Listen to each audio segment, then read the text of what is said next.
Ya Allah, kenapa bukan yang baru? Bingung istrinya. Kata Nabi, berbahagialah si fulan karena saat akan wafat itu ditampakkan kebiasaan amal solehnya. Ketika ditampakkan pahala saat sakaratul maut itu kan kebiasaan ditampakkan. Kalau ada orang biasa mabuk, tampakannya minuman keras. Kalau ada orang biasa kotor gibah, tampakannya gibahnya, sehingga ketakutan dia, takut sampai gemetar. Ada yang ngambuk, ada yang macam-macam. Tapi kalau soleh, amal soleh ditampakkan dan pahalanya langsung ditampakkan seketika. Makanya sering kadang-kadang oleh setan itu dipalingkan. Saya juga bingung kadang-kadang orang sekarang. Demi Allah saya bingung. Saya dulu masih belajar dengan syekh itu, kalau ketemu guru itu minta doa, syekh tolong doakan. Orang sekarang minta foto. Ustaz foto ya, Ustaz foto ya, iya silahkan, iya. Tapi hati kita kadang-kadang suka gelisah. Ya Allah sayangi dia, ya Allah berikan semangat untuknya, ya Allah mungkin hari ini foto, besok dia minta doa. Coba isi bu. Jangan-jangan ibu juga begitu masuk majelis ilmu, ceklik. Sedang di Al-Murabi menunggu taklim. Ibu dapat apa? Itu habis pahalanya bu. Ria itu menghabiskan amalan. Ada orang yang sebelum beramal sudah habis pahalanya, yaitu orang ria. Itu ada rumusnya di Quran surah kedua ayat 264. Di sebelum dikerjakan habis. Ya ayyuhalladzina amanu alhamdulillah la tubtilu shadaqatikum bil manni wal adza. Hei orang-orang beriman, kalau merasa masih punya iman, jangan dibatalkan, dihabiskan pahala kalian dengan perbuatan merusak. Kalladzi yunfiqu malahu ria'an nas. Seperti orang infak ria. Salat ria bahaya, infak ria bahaya, umrah ria bahaya. Bahaya. Ya. Jelas? Nah, ini kan masih di jalan. Semangat. Sekarang sampai ke majlisnya. Apakah semua orang yang datang di majlis ini, majlisnya bagus, menyampaikan ilmu, mendekatkan kepada Allah, dan kita masuk ke dalamnya, apakah otomatis akan dapat? Belum tentu. Kalau dia tidak mengerjakan pekerjaan seperti yang disebutkan Al-Quran ini. Kalau dia kerjakan pekerjaan itu, Allah tambahkan bonus satu lagi, plus mendapatkan apa yang tadi telah diraih. Bonusnya, status pahalanya dinaikkan dari sekedar 700, naik pahalanya senilai dengan jihad fi sabilillah. Pahala jihad.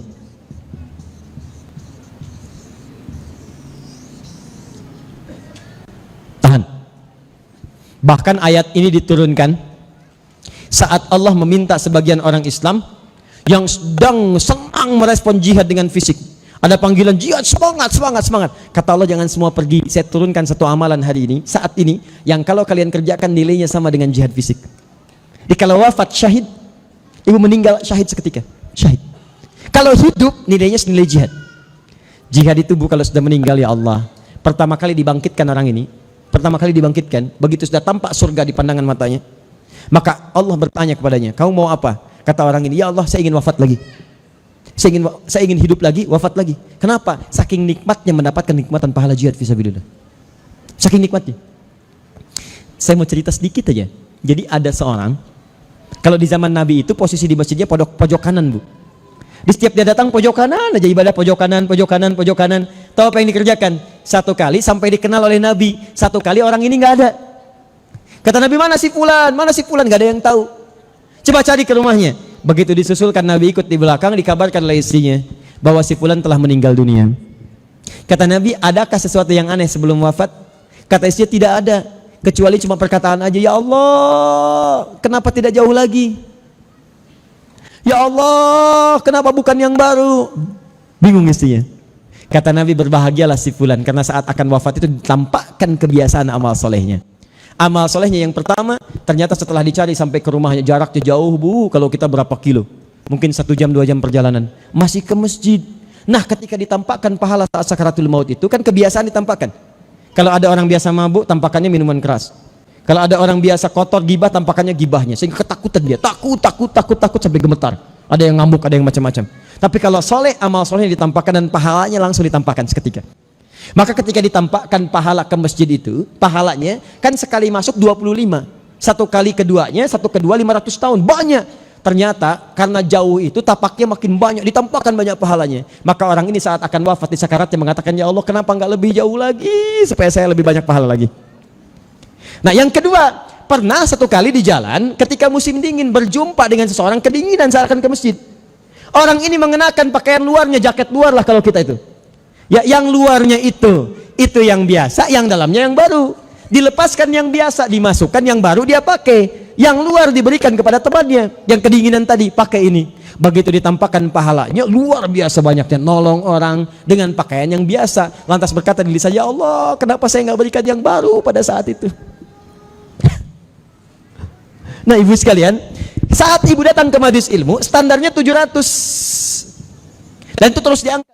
Tapi ada orang yang istimewa dalam pandangan Allah. Begitu dia datang, statusnya naik jihad. Yang kalau wafat syahid. Siapa orang ini? Ini yang disebut di Quran surah ke-9 ayat 122.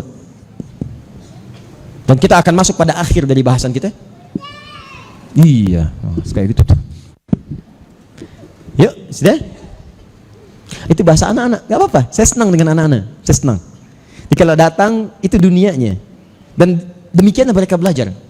Saya di Bekasi pernah mengajar, di samping sudut kiri itu ada anak-anak. Naik ke kursi, saya sapa, sayang, assalamualaikum. Bapaknya merasa saya tidak suka. Maksudnya khawatir terganggu. Lalu bapaknya ingin mengeluarkan, saya bilang, Pak jangan, biar di situ aja. Dikiranya saya semakin nyindir. Padahal tidak, maksud saya biarin aja. Bapaknya naik mengeluarkan anaknya. Begitu dikeluarkan, dia mengulang kalimat saya dari awal sampai akhir. Bapaknya yang duduk belum tentu bisa mengingat. Anaknya yang main ingat betul kata-kata saya dari awal sampai akhir. Saya bilang, Pak sini, masukkan lagi anak itu ke dalam, Bapak duduk lagi. Anda yang duduk belum tentu hafal, dia yang main dia hafal. Jelas ya? Pak, teruskan. Nah ini Quran surah ke-9 ayat 122. Saya persingkat cepat.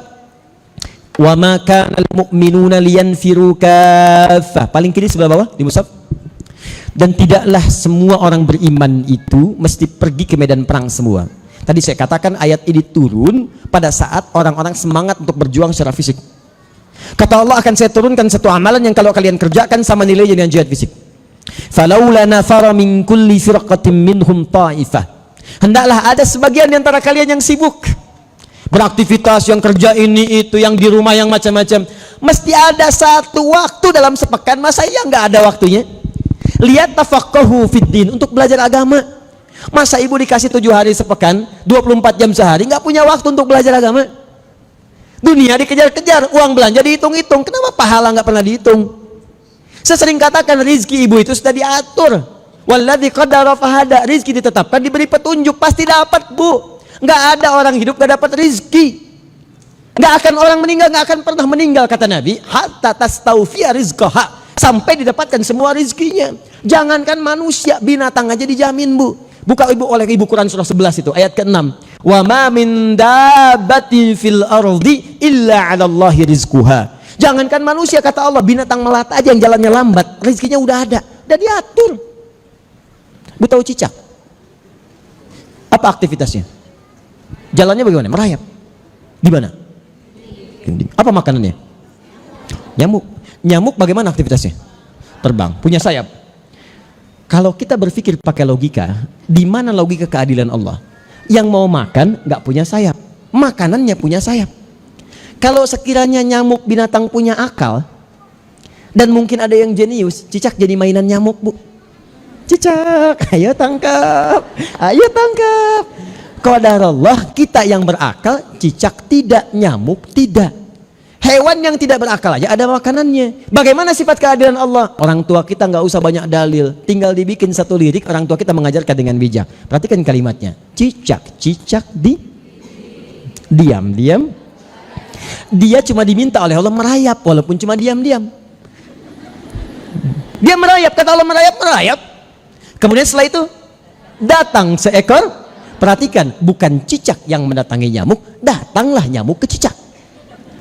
Lihat liriknya, datang seekor, bukan cicak yang mendatangi, nyamuk yang datang ke cicak. Kenapa nyamuk itu bisa datang? Karena cicak kemudian menjalankan perintah Allah, merayap, dia merayap. Begitu merayap walaupun cuma diam-diam, nyamuknya datang. Kalau cicaknya nggak merayap, gak akan datang nyamuknya bu. Setelah itu, silahkan, ayo silahkan. Nah rizki itu begitu jelas, yang nggak punya akal aja ada, yang binatang saja ada, apalagi ibu yang punya akal dan manusia. Pasti dijamin. Saya sering katakan rizki itu teratur, yang belum jelas itu surga ibu. Ibu mau kemana di akhirat? Pilihan itu cuma 2, kalau nggak neraka surga. Ibu sampai bikin sinetron surga yang dirindukan, tapi pekerjaannya menjauhkan. Ayo bikin yang baru, bikin. Tukang bubur bersiap ke surga. Jelas?